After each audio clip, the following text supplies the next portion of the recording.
Okay, so we will call the meeting to order tonight, and we will ask Sue to do a roll call and verification of quorum.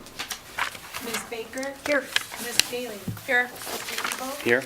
Ms. Erler? Here. Mr. Campos? Here. Ms. Paulson? Here. Ms. Rano? Here. Ms. Scott? Here. We have a four present. All right, so we will move into item 3, which is public comments. And as we have not had anyone sign up, is there anyone here this evening who would like to make a public comment who did not sign up? No one is present.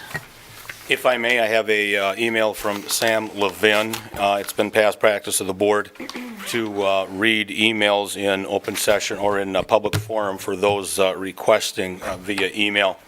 And if I may, this email goes to Megan Chris from Sam Levin. I was very pleased to see the qualifications of the applicants to fill my unexpired term on the board.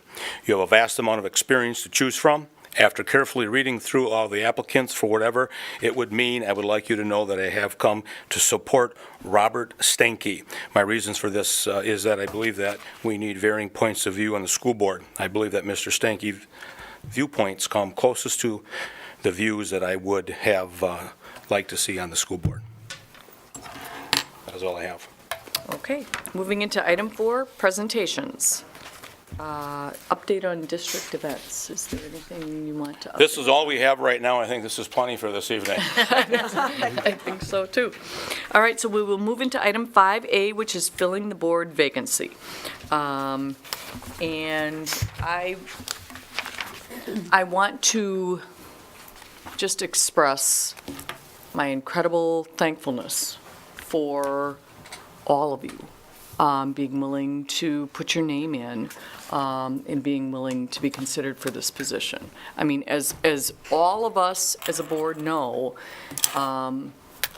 public education has gone through its challenges over the past number of years. And we as a school district have gone through our own unique challenges through the last number of years. Only one of you will be selected at the end of tonight, but we hope that in the event you aren't, that you will allow us to call on you as we move forward over this next year. We are looking to move into a major strategic planning initiative with our district in early 2017. We are currently having a full-on study of our facilities and of our needs as a district, both in terms of educational focus as well as what our buildings need. And we are going to be looking for people in our community who want to be part of that process of identifying what our goals, objectives, and important focuses for the district. We also, as a district, are looking at the reality that with that will come how we look to find the funding to support that. And that's another huge aspect that we are going to be looking to people supportive of public education in our community to be part of.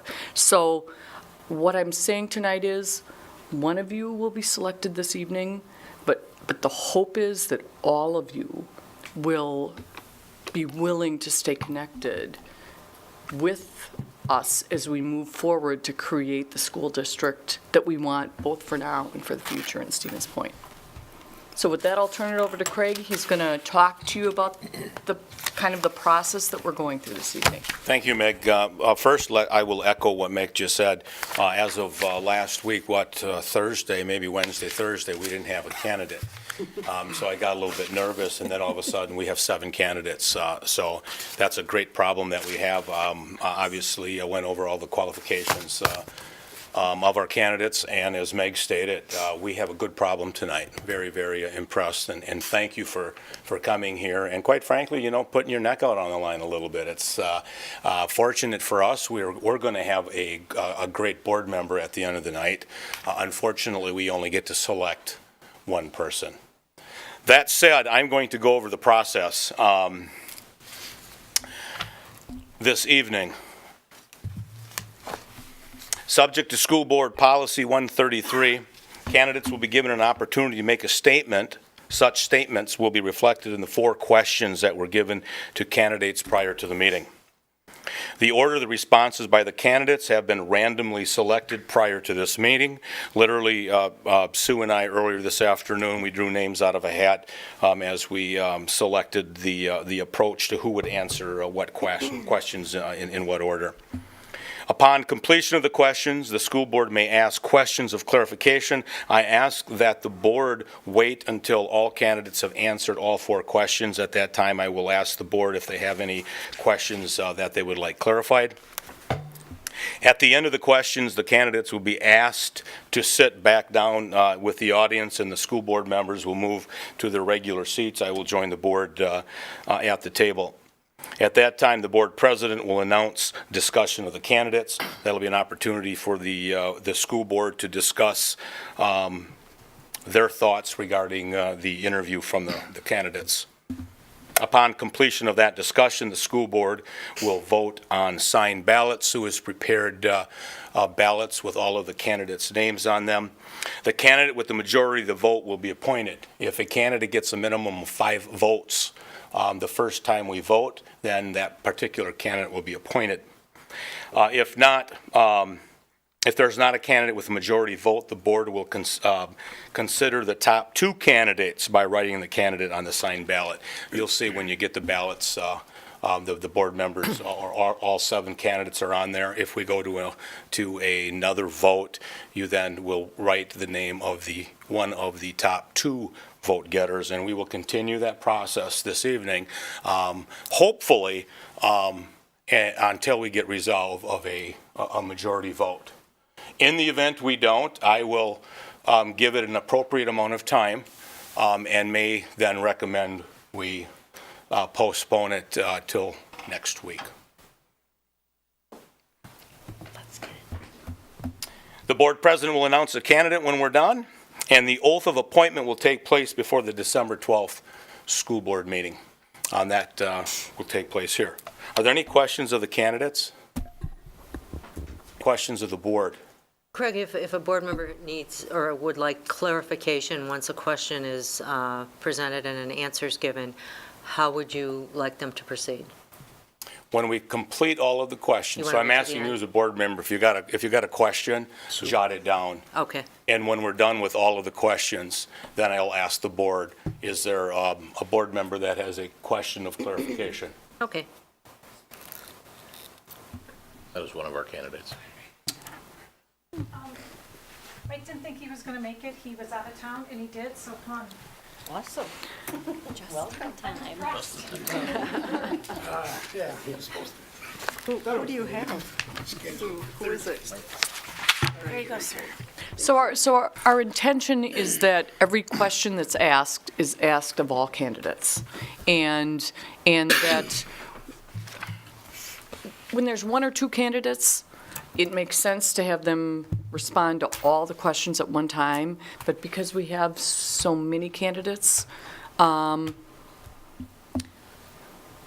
reality is that the first person out of a group of 7 faces a different situation than the 7th person out of a group of 7, which is why Superintendent Gerlach proposed that we do a forum concept tonight, so that there's no one person throughout the process that's the first one answering everything and the last person answering everything. We want all of you to have a similar, as equal, fair of a process as we feel that we can provide. This procedure is governed by our policy. That said, boards have the authority to create a policy for an appointment. It simply can be appointed by the board president. I've been involved with this situation a number of times in other districts, and there's not one process that's been the same. I've been in a board where the board, during an open meeting, literally asked the candidates to sit outside while they interviewed one-on-one, knowing that they had the opportunity to sit in. Very uncomfortable, didn't feel comfortable with that. I've had that from that end to a simple appointment by the board president. So thought it's a little bit more challenging when we have the number of candidates that we have. Dan, did you have a question? I do not. Okay. One quick one. Do you know off the top of your head what the board policy number is for appointment? Policy 133. Thank you. Appreciate that. And again, Mike or Michael? Whatever. Okay, coming in, I'm going to, the questions were randomly drawn in terms of who will be answering what question first. And I'm going to begin, and Kurt, you have the first question. Please tell us about yourself, your educational and work experiences, and other information you'd like to share. I'd just like to say thank you to everybody for the opportunity tonight. So my name is Kurt Povermacher. I graduated from UWSP in 1999, and I knew at that time that I always wanted to move back to the area. I was fortunate enough 6 years ago to move back, and my wife and I live in Plover. We have a boy that is in second grade in McDill and a boy that will be in 4K next year. So my wife is from Stevens Point. We love the community. We think it's a great place to raise a family, and we look forward to staying here for the long term. So my professional career has been primarily working with utilities and nonprofits, so municipal utilities, public power, meaning working with boards and so forth. And so through that time, I've had a lot of experience working with boards, elected boards and community boards, volunteer boards. As an example of that, when I was at a former employer, WPPI Energy, I worked with small municipal communities, and one of our goals was to get renewable energy at all of the schools that we worked with. And so in that position, I would first garner interest from the utility board to find out if there was interest. Can we help fund this? How would you like this project to go? Once I was able to secure interest from the boards, I would then go to the school board and express that interest from the city utility. And at that time, when I was able to gain interest from the school boards, I was able to work with developers of solar projects, wind projects, find out projects that were good, put together numbers, and then take those numbers back and be able to present those to the board. And so through that process, I was able to work with a number of boards to get projects to go through, work through committees, understand that board process, collect information, go through that. And so I think that's given me a lot of experience that would be applicable to working with the school board. And I guess lastly, I would just say that I'm not afraid of the extra work that I expect this board will take a lot of time. Since I've been up here, I was able to complete my MBA at UW-Madison during the evening, so I look forward to the effort and input, but expect that the reward is well worth that. So thank you. Thank you. The next candidate would be Tim, and Tim is the candidate that is not with us tonight. And next would be Bert. Ladies and gentlemen of the board, Superintendent, thank you. I was born and raised in the area. That said, I got a breadth of educational experience that is both parochial and public. Born into rural poverty, I started my education out at Head Start and worked my way up K through 8 at St. Paul's Lutheran School here in Stevens Point. And from there transferred to Ben Franklin for my freshman year and on to Spash. And also had the opportunity spent a bit of my education at Charles Fernandez Center for Alternative Learning. When I was in high school, dealt with depression, and that was a difficult choice that I had to make at that time, but looking back, it was the best choice that I could have ever have made. And very proud of the experience that I have in my life because of that opportunity.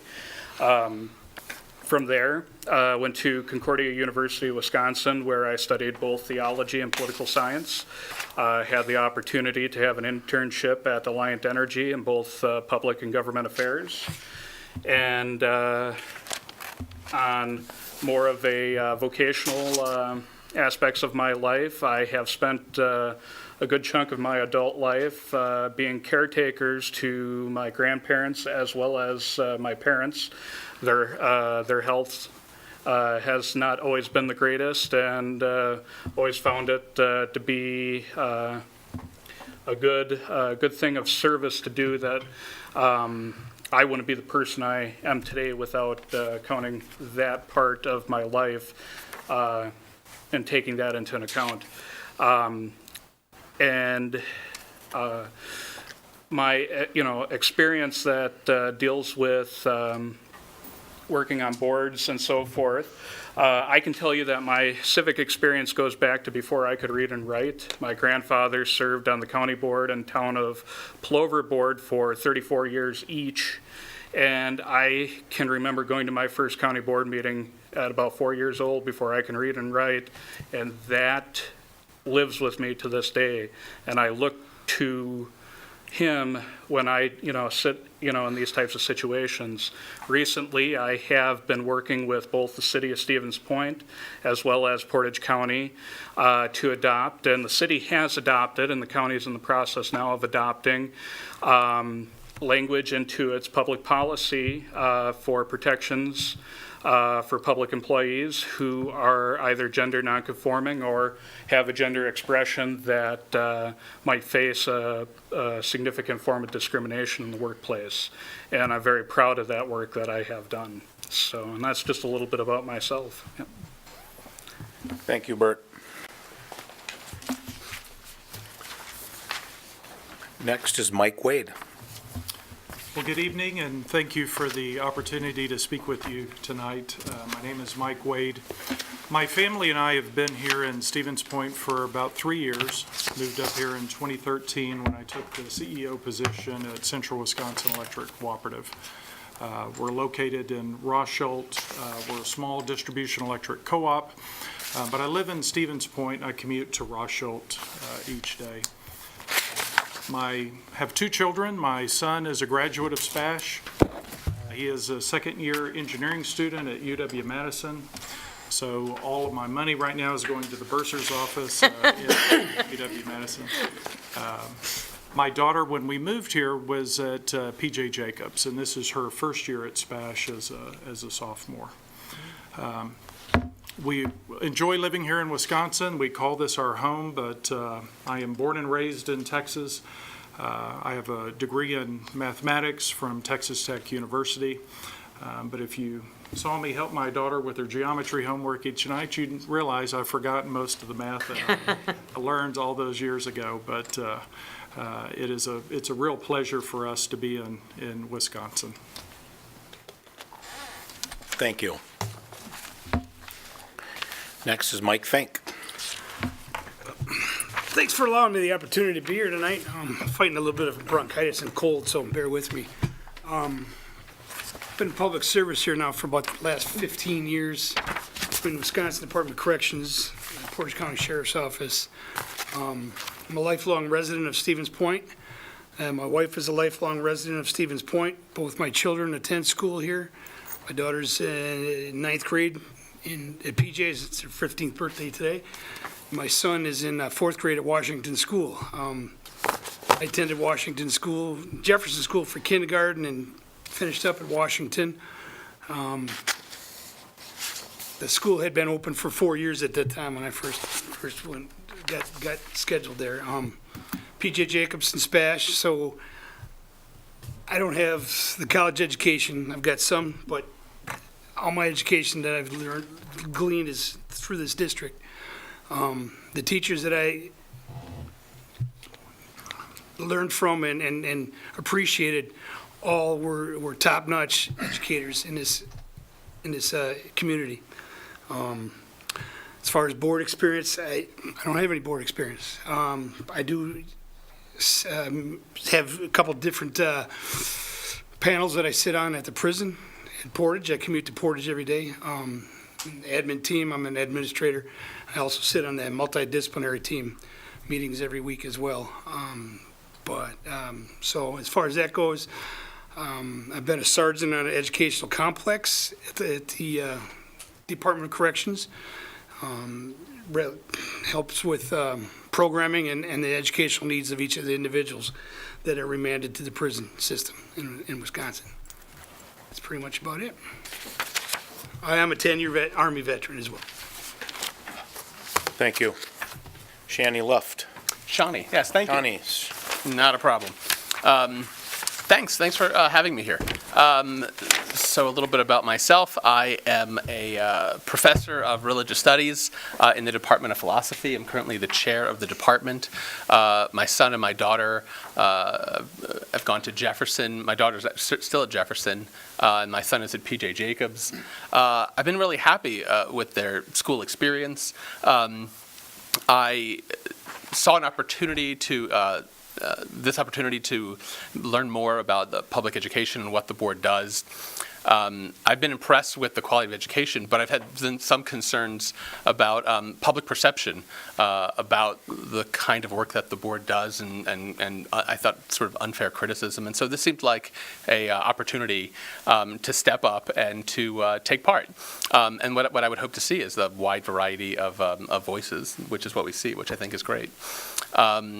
Any more about myself? As I mentioned on the paperwork that I submitted, I have a degree in English and secondary education. I'm from Maryland. I've taught 7th grade English. I've taught 10th and 12th grade English as well at high school. And after that, I went on to graduate school, and I've been teaching at the university since 2009. thank you. And the last person candidate to answer that question is Dewey Gantz. All right. Well, I echo everyone's comments about proud to be here. This is a great group to be with, and you can't make a bad decision. I think you're going to have a great person that's going to be part of the board. Yeah. I'm originally from Canada, and so if I say a boot or a gain, you know that that's just the way it is. Okay, I didn't hit my head or anything. That's just how I speak. I've been in Stevens Point for about 3 years. I work for Century, the CFO at Century right now, and it's a great area, great location. I feel like I've come home in where I'm from in the Midwest. I was brought up on a family farm north of Calgary, Alberta, Canada. And needless to say, I've played hockey since I was 4 years old, and I still try to play. Though now I'm a slow defenseman. Before I was kind of a quasi-fast center, you know. But when you get old, that's the way it is. I have a daughter who's 33, and she went to the other UW, University of Washington, who's going to play Alabama in the football, so I'm a big football fan. She's an anthropologist, and she has 2 kids, one's 7.5, one's 3.5. The 7-year-old plays hockey. Just yesterday he played, and he scored 3 goals in the game, so very proud of him. I have my BA in accounting, my master's in accounting, and I'm currently going for my doctorate in accounting. So I'm a fun guy at parties. So. I've worked in various companies. I worked at GE, I worked at Safeco, I've been at Nationwide Insurance, Erie Insurance, and now I'm at Century. I think there's no higher thing that we can do than education. And it's hard work, right from the teachers, the parents, the boards. So there's no kidding about what we need to do. I think that we have a great future in the kids that are coming after us, and we have to invest. And you can tell there's a good interest here to make sure that we're going to do that. In closing, I am a world traveler.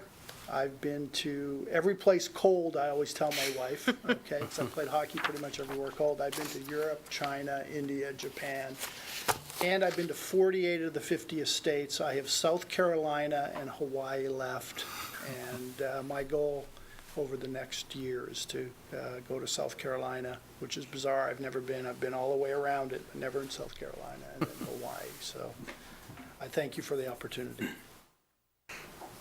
Thank you. The next question. What unique value will you bring as a member of the school board? The first candidate is Tim, and Tim is not with us this evening, so we're going to move to Bert. Well, given, first off, I got to say, just saying that, I only, just one unique quality that I bring, I think there's good many qualities that I could bring, so it's really hard just to pick one, but, strictly speaking, just one. I would have to say my experience that I had at Charles Fernandez, I think would be an asset to this board. That, like I said, that experience has really helped me and molded me into the person I am today. When I made that decision, what was at the tail end of my junior year in high school, I was dealing with some depression. I fell behind in my education, desperately wanting to go to college, and that I knew I had to make that choice. And there was a lot of stigma that I felt that went with that decision that I was going to make. And I think that stigma still exists in the community. There's, every now and then I'll see an open letter in the paper where somebody is bashing the alternative high school. And I think the alternative high school is the greatest asset to this district. And, it's, that it isn't just a location that is, for troublemakers, or, those, that bottom rung of students that, people have forgotten about. It's really a place that focuses and molds students in an opportunity, or in a way rather, that they might not necessarily get in a traditional high school setting. And I think, given my experience going through the alternative program, I think would be just a tremendous asset to this board. Thank you. Next, Dewey. Oh, great. First, thanks for the opportunity to answer the question. As you can tell from my background, I am a finance guy, and I love numbers. But more importantly, I'm just not a throw me in a corner, give me two numbers, and that's it. My wife calls me a mutant accountant, which means I like numbers, but hopefully I can bring some sense of business flair to what we're trying to work on. I think I bring a perspective, having coming from, lived in certain areas, other areas of the country, such as Seattle. I've lived in Columbus, Ohio, Erie, Pennsylvania, and also had the joys, you mentioned helping your daughter with math. I did the same thing when my daughter was going through it, and you quickly find out how much you don't know. And I think that's what my big thing is. I know I don't know a lot. My job is to learn. My job is to listen to what's going on and not come with any preconceived ideas, but do what's best. I have no political aspirations. I don't care about that. I just want to do what's right. And I think that's the big thing is do what's right, understand the information, make the best possible decisions you can make with the information that you have, and then move forward. So that's how my unique value will be to the committee. Thank you. Kurt. Well, while I don't have the accounting experience that Dewey does, I feel that my financial acumen is a strength of mine. So I too feel very comfortable pouring over data, whether that's financial data or other data, whether it's energy data, being able to analyze data and boil that down to be able to make a good decision. I've worked with many boards, and unfortunately I've seen the members not always having the expertise to be able to make a sound financial decision, and sometimes making poor financial decisions. And I think my ability is to look at things in a long term, look at present value, really be able to analyze that and make decisions that are in the best interest of the school district in the long term, while still protecting what the needs of the current students. Thank you. Next candidate would be Mike. I think that being a product of this school system is what makes me more unique than the rest of the panel. Not to take anything away from them. I feel very strongly about our schools, and that's why I'm here today. I feel very strongly about the fact that if selected, I'd like to be able to help that legacy of the Stevens Point School District for my children and their children, if they so choose to stay in the city of Stevens Point. With that said, I think just my attendance in the school district and K through 12 and graduating from high school is a great credit upon our education system here in this city. Recently was with no secondary college education outside of 32 credit hours after I got out of the service. I'm in an administrative position with the Department of Corrections. It's a testament to show that you don't always need a college background to meet your goals and to be successful. So with that said, I'm a research guy as well. If you give me something to look into, I'm going to keep at it and keep at it and keep at it till I get multiple definitions of what we're looking for and different options, not just one thing and call it quits. But as my daughter would say, you're not going to stop at this, are you? I'm like, no, not until I figure it out. So that's how I work. Great. Thank you. Shawnee. Thank you. Well, other than my educational background, which I've talked about a little bit already, I think that the thing that I would bring to this board, or the thing that I most prize about myself, is the fact that I'm non-ideological, that I'm pragmatic, that I'm interested in building consensus. And I think about that both within the board and the relationship between the board and the public, and the people of Stevens Point. I think that I prize finding solutions that work for everybody, and then looking for ways in which we can move forward and focus on the things that's most important, as some of the other people have talked about.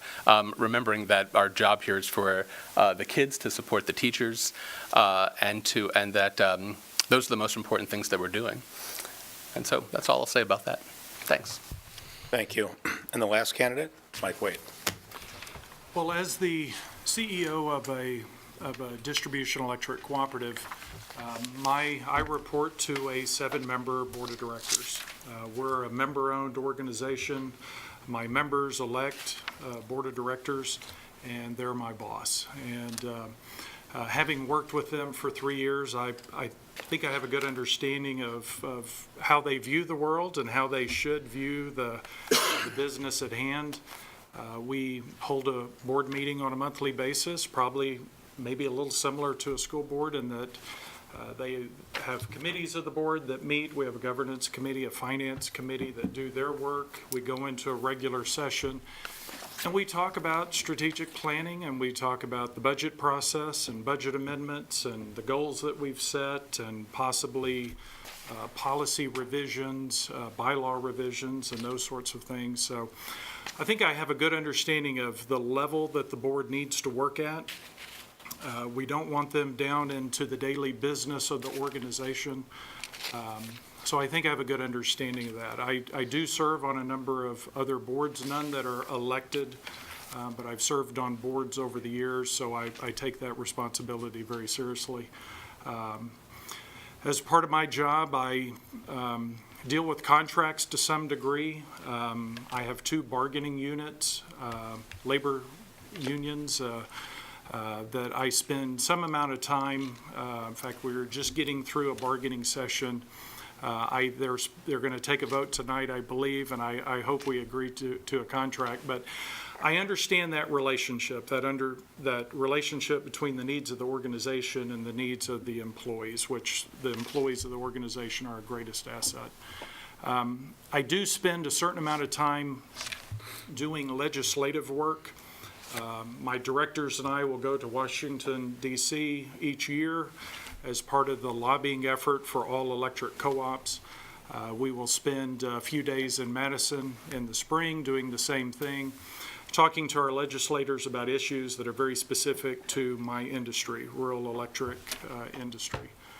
So I have experience in that area as well. So, but probably, like many have already said, more important than any of those things, I think I'm a good listener, and I'm still willing to learn. I don't know the things that you guys know as far as what it takes to serve on a school board. And so obviously I would be asking a lot of questions, but listening to you and learning from you. Thank you. Excuse me. The third question, list the top 2 issues you feel the district is facing, and the first person to answer is Bert. Well, I certainly feel that the top 2 concerns I have facing the district, one would be teacher contracts and retention. The second being, and not to hanker on the same subject all the time, but the alternative school. Forgive me to say that definitely would be a passion of mine, the alternative school. But back to teacher contracts and retention, having worked in many different facets for my living in my adult life, having been in supervisory and management roles, I can tell you that your employee is right up there as one of your top assets that you got to protect, and work very hard to keep them comfortable in the position that they are in, because when you do that, you not only have the ability to enrich their lives, but they're much happier in their positions, and in return, they're more focused on the job that they're doing, which only would benefit the student going forward. And as I said, and to kind of continue back with the alternative program, the students that are in those programs are some of what I would call the bravest kids around. Because, as I said, there is a stigma in the community to that. And as a member of this board, I would work very hard using my position as a board member to change that impression. Because, they're taking the time and effort to finish their educations. And in a world that is crazy and chaotic, and I, to be honest with you, I graduated 2005. That's not that long ago, and I really don't know how the kids in today's day and age can focus and get the job done, but they do. And those kids at Alternative are just phenomenal at being able to achieve the goals and all that, given the unfortunate stigma that exists in the community. Thank you. Next candidate would be Shawnee. The question was top 2 issues facing List the top district. 2 issues you feel the district is facing.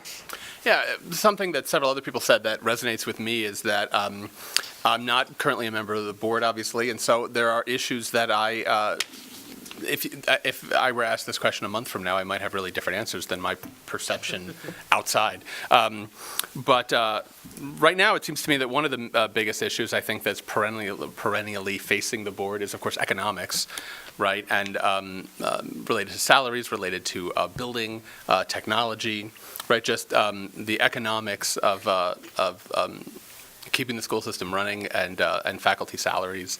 I think those things are one of the biggest challenges that the board, from my perception, has regularly been facing. And the other issue that I talked about is support from the community. I think that's something that it's something that I think the school board should seriously think about. When I moved here in 2009, one of the first things that came up when we first arrived in town was a referendum. And I talked to my kids' teachers about it and talked to the community, and it seemed sort of obvious to me that the referendum should go through and seemed worthy of support. And when it didn't, I was shocked and amazed and confused. And so I went online and started reading about community. I started going on like the Stevens Point Journal and reading community responses and the degree of suspicion and hostility that a lot of people in public had about the public school system. And it was heartbreaking to read as a teacher and as a parent of kids in the school. But it's something I think that the schools and that the board should be taking up as an issue to be focusing on, to building bridges with the community and getting support, I think is going to be vital for the board and our public schools going forward. Thank you. The next candidate is Tim, and he's not with us. So we will go to Mike Wade. I receive all the small-town newspapers that are in my service area, and one of the common themes as you look at the challenges school districts are facing, one is obviously funding, state cuts, budget cuts at the state level that impact public schools. All the small schools out there, a lot of them are having referendums to increase their funding. So obviously, that is a big concern of theirs. To some degree, teacher shortages are a concern. You see the turnover in school districts as they try to fill those jobs, and a lot of those teaching roles are filled seem like right before the school starts, and you wonder how prepared they could be to fill so late. So I don't know if those are things that are impacting the Stevens Point School, but I just assume those things are sort of generic to all schools. I do want to say one area that is really not a concern of mine, and I'm very proud of how well the Stevens Point School does, is how you use technology in relation to parents. I wake up every morning, and I'm going to assume from now on that Superintendent Gerlach sends me an email every morning because somebody does. I'm assuming he's pushing the button. But you tell me what my kids' grades are. You tell me if they're absent or tardy. You tell me what they're late in, which they always deny it. You tell me if they need money in their lunch account, and now you tell me when the bus is going to get there. So. Those are all things that I think the school district does extremely well, communicating those things to parents. And I think you do even better with the children. My daughter brings a laptop home every day. Most of her homework seems like, I don't see any books, very few books. She has some worksheets in her laptop out that the school has given her. And so much of that is done online, and in particular for her generation. I don't know if she's a millennial or what generation she is, but those are all things that are very important to her as she goes out into the world someday. And I think those are areas the school does extremely well at. Thank you. Next candidate would be Kurt. I agree. I think there's many wonderful things that the school district does, and it's part of the attraction to the community for me. But if I had to list the top two issues facing the district, I would say that they're money and money.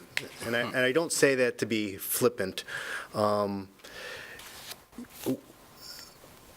All of the school's priorities come down to competing for those dollars. And if I had to rank the priorities, I would say the number one priority is attracting and retaining top talent, both in the teachers and the support staff. And then to have the best student-to-teacher ratios that we can reasonably afford. When I think back on my life and I talk to others, so many times you can hear life stories from people where they had a teacher that had a profound effect on their life and changed their life. And so I want to be able to enable teachers to be able to do that. And so to have a living wage that's decent, to be respected in the community and appreciated for what they do, I think is very important. And I think that there's a lot of different evidence and a lot of studies on education, but one thing that always recurs to me is when I look at student-to-teacher ratios, especially at the elementary level, being able to control that. We have one opportunity to provide an elementary education for children, and I think we'd be remiss if we miss opportunities to do the best that we can. And so we have a lot of competing needs, and we have limited dollars. And so, in my view, everything is about managing that budget to control dollars in areas where we hopefully can, to be able to put them towards those priorities. Thank you. Next candidate would be Dewey. Oh, okay. First, I want to thank for sending these questions, because it really started me to think and to do some research that I hadn't really stepped back and said, what are the primary issues? So what I did was I contacted some of the folks I know. My sister-in-law's a teacher. I talked to some buddies who are in Seattle who are on boards, and they really gave me a great education in a number of things. They talked about class size, talked about poverty, they talked about family factors, the changing of the family. They talked about technology. They talked about bullying, which is one thing that seems to be apparent. They talked about student attitudes and behaviors, which I thought was very interesting. Parent involvement, student health, and funding. So I got an array of information from people that really made me think. So if I was going to distill this down to two issues that I really think, and I'm going to steal it's poverty or the level of activity of the wealth in our area, I think is a huge significant factor in engaging. Are our students hungry when they get to work or to school? We got to make sure we're taking care of that so they can be engaged and educated. Do we have the right kind of technology? My grandson's 7.5 in Seattle. They all get Surfaces. They don't have books. You know, the next generation that we see is going to come down, and they're going to be so familiar. He can do things on his Surface that I can't even think of doing.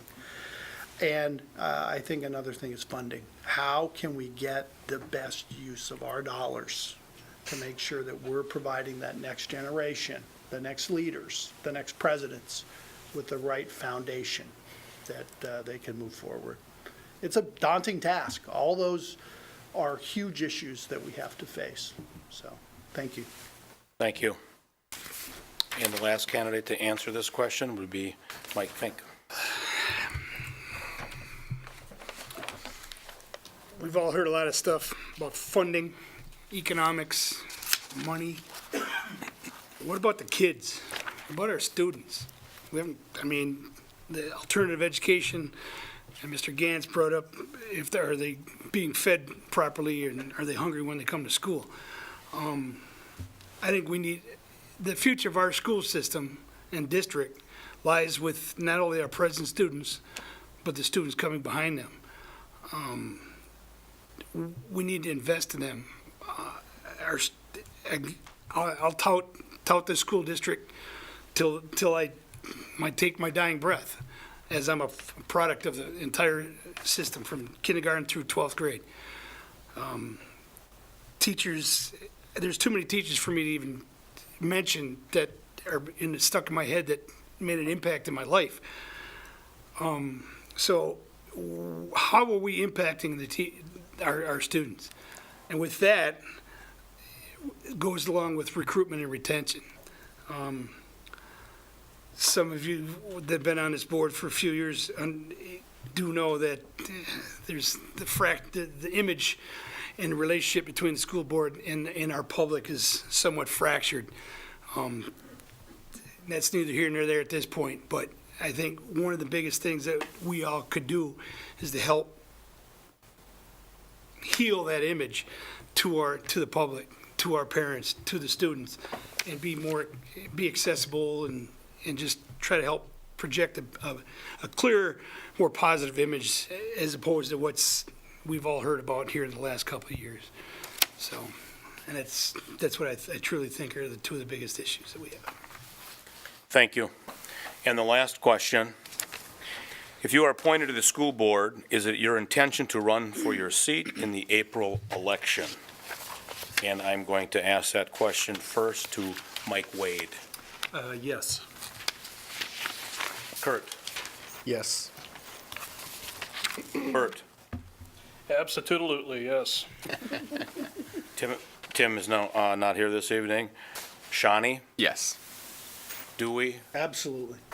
and Mike Fink. I'd be remiss if I said no, so yes. That's good to know. That concludes our questions. At this point, I would ask the board if they have any questions of clarification for any of the answers.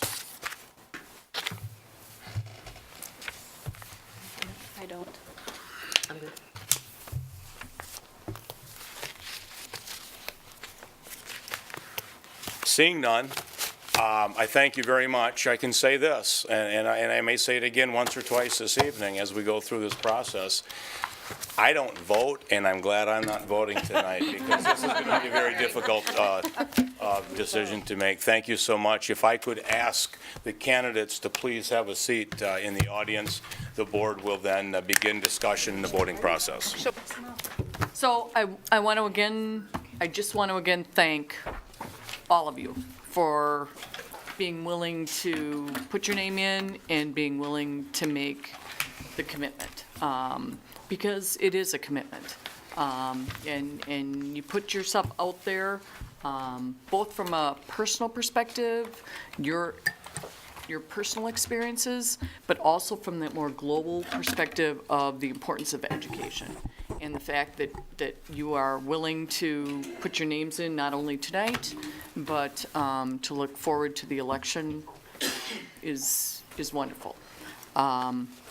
With that said, I am now pursuant to our policy, noting that all individuals who have put their application in are nominated. And I am asking the board if there is anyone who has any discussion with respect to the candidates.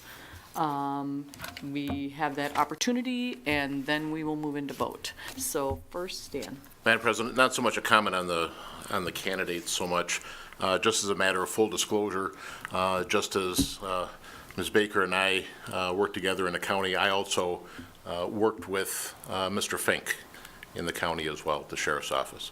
That won't affect my decision, but I just wanted to put it out there for everyone. We didn't work closely together, but we definitely were in the same department. Thank you.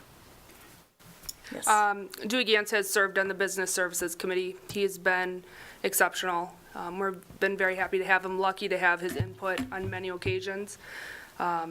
I'm glad to see his name in the pool. He would be an asset to our board, especially with his financial knowledge and coming into the potential financial future we have in front of us. So this is full disclosure here that I know Mike Wade from, we're in the Toastmaster Club together, so. Any further discussion or comments from board members? Trish? I have to say, our array of people that have come forward this evening is stunning. And I'm, for one, and personally, deeply grateful to have such talented, dedicated, devoted people stepping up to serve our community. It's really, really impressive. And it is, for someone who has come onto the board, I know there's been a couple of comments about the turmoil that the board has gone through, and for someone that came to the board right in the middle of that turmoil and have seen the changes, it's just really refreshing to see so many people willing to step up.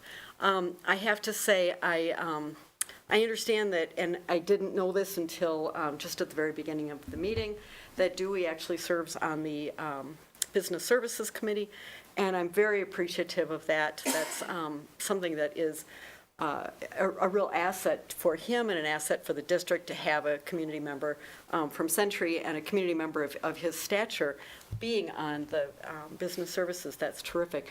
I'll just mention this because I think that it needs to be just simply brought out that he works for Century. Of course, Century is a tremendous donor.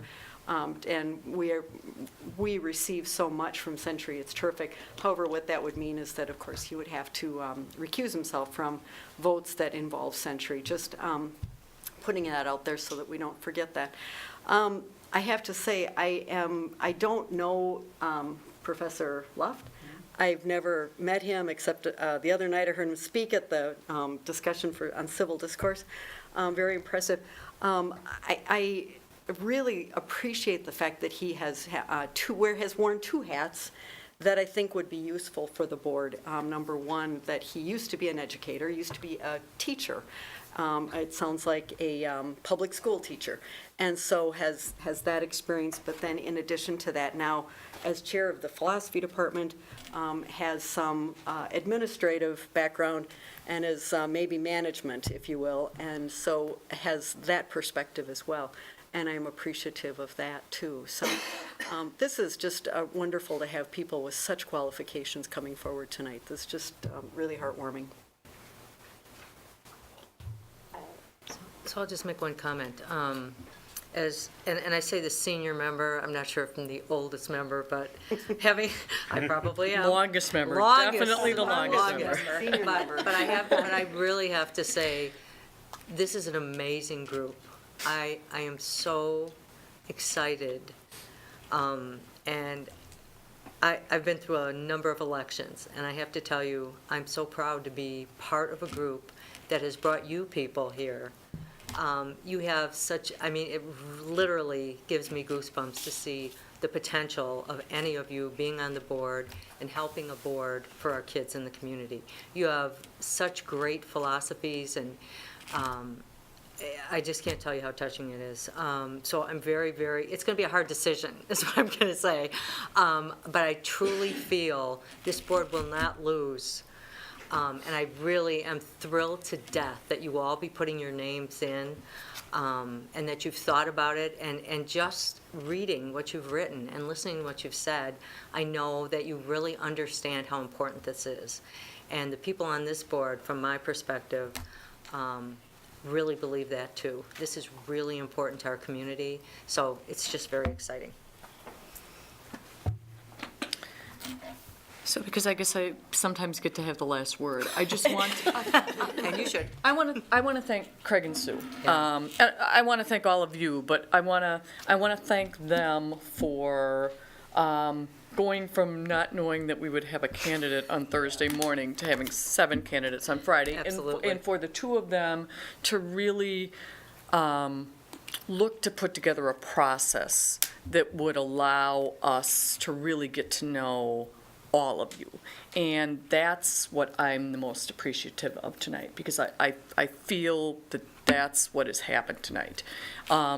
Whatever the vote of the board, I strongly encourage all of you to consider running for office in April. I mean, the more people who put their names in, the more voices, the more opinions. I mean, if all of us believed the same thing, we wouldn't need 9 people on the board. We'd only need 1. And the wonderful thing about this board right now is that we don't agree. Often we do, but often we don't. And we all are, other than Chris, who really has a significant amount of experience, we are learning on the job.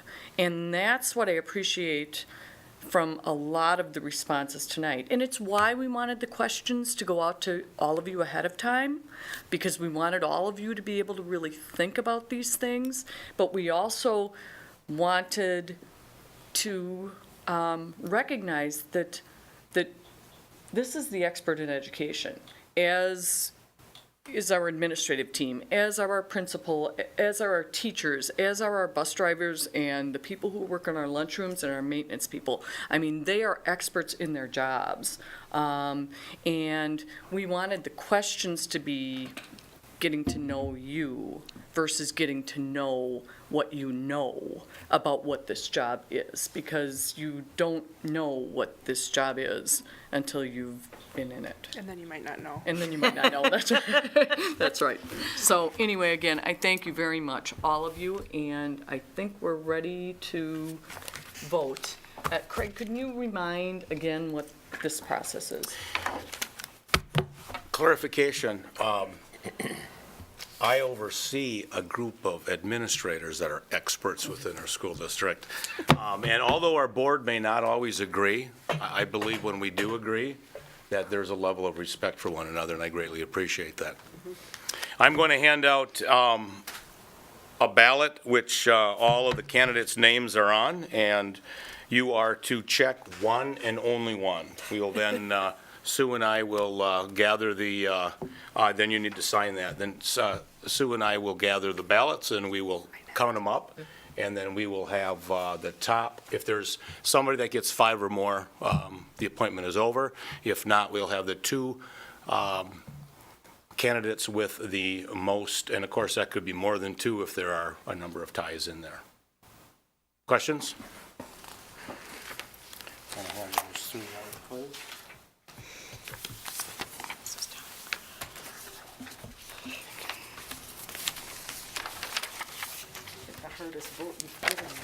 Does everybody have one? I have to set the timer. Yeah, how much time do we have? Gotta do those.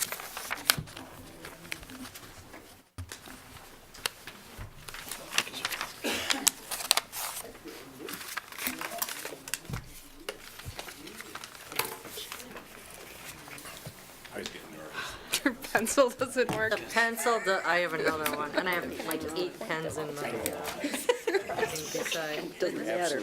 Here, I stole this out of Sue's No, I got it. office. I got it. Borrowed it, I'll give it back.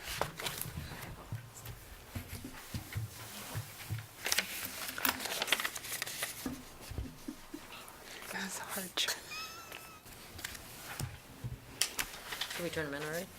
Yeah. yours Yeah. looks- I've is done yours so turn? far in Not my yet? term. Yeah, this is Are what you I holding said. out? Do you still have, it's here. I'm not walking over.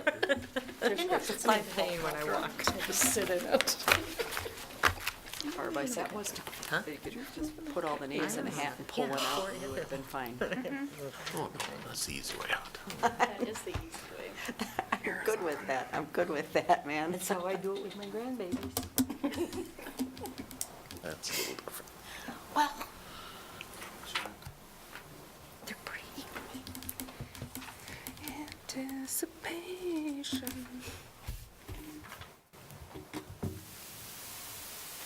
Don't like my singing. Hmm? Don't like my singing. No, I don't.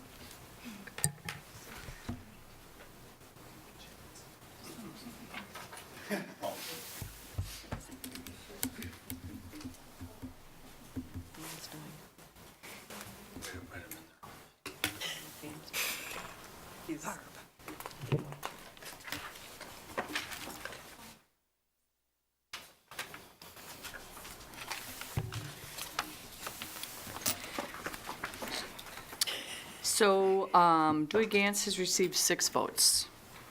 Mike Wade has received 1 vote, and Shani Left has received 1 vote. So Dewey Gantz Welcome has received a aboard. majority of the votes. I hope you'll stay for educational services. Coming up next. Nice job.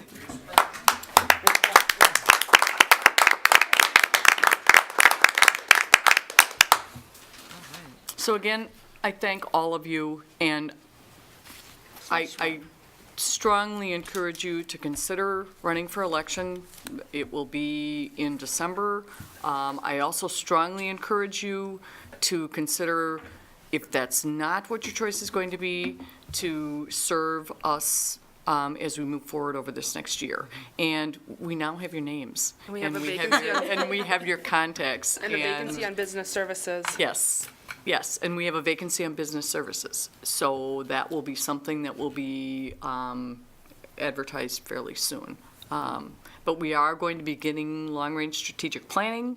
We are also going to be looking at this major capital improvement study that we will be looking at in February, March, and looking to move forward with strategic plans for the district. So, again, And Meg, thank do we you. have a date for them that if you're going to put in an application to serve, what is the date on that? Sue, do you know what that I believe is? it's January. January something. I thought it was a December date. December 23rd for the For the- returning. for I believe it's returning. January 2nd or I 7th for think- the no, non-returning. I Or think it's non- the third. Third? Maybe. Okay. It's the first week of January. Carlin in the business office would We be will, able to. we will have Sue notify all of you the specifics with respect to Right. what would be required if you want to seek office. And the election's in April. I don't know what the date is in April, but Second Tuesday in April. Second, yep. you're so It's always the second Tuesday. All right, so we will not be swearing the new board member in this evening. That will occur at our board meeting next Monday prior to the board meeting. But I guess I'm going to encourage Dewey, if you want to stay for the meeting this evening, Ed Services, and then, of course, we have 2 meetings tomorrow night that would inform you as to votes that are going to happen as a board member. Motion to adjourn? Okay, yeah, we need a motion to adjourn. Second. All right, motion to adjourn second. All those in favor with aye? Aye. Aye. We're adjourned. Business services will be beginning at 7:30. No.